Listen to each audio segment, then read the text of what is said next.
કેન્દ્રીય જળ શક્તિ મંત્રી શ્રી સી.આર. પાટીલે જલજ પહેલની સમીક્ષા કરી અને નદી સંરક્ષણ અને આજીવિકા નિર્માણ માટે એક નવો માર્ગ ચીંધ્યો. વડાપ્રધાન મોદીની રશિયા મુલાકાત રદ. 9 મેના રોજ વિજય દિવસની ઉજવણી માટે મોસ્કો નહીં જાય. રોના ભૂતપૂર્વ વડા અલોક જોશીને રાષ્ટ્રીય સુરક્ષા સલાહકાર બોર્ડના નવા અધ્યક્ષ તરીકે નિયુક્ત કરવામાં આવ્યા.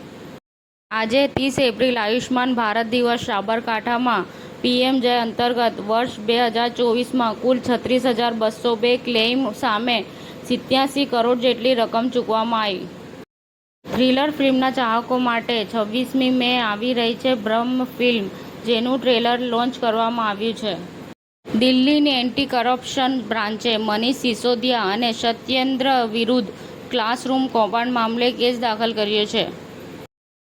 કેસરી વીર લેજેન્ડ્સ ઓફ સોમનાથનું ટ્રેલર રિલીઝ કરવામાં આવ્યું.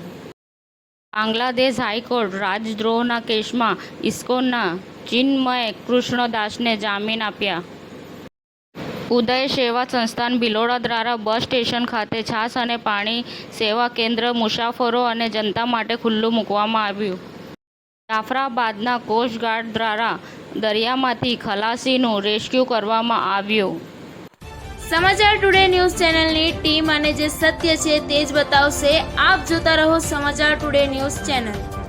ગુજરાતની ધરતીનું ગુજરાતીઓ માટે જ, એટલે કે સમાચાર ટુડે ન્યૂઝ.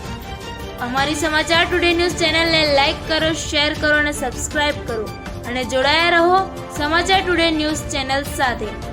મળશે દરરોજ ઇનામ જીતવાની તક. અમારા સભ્ય બનો, જોડાઓ અમારી સાથે.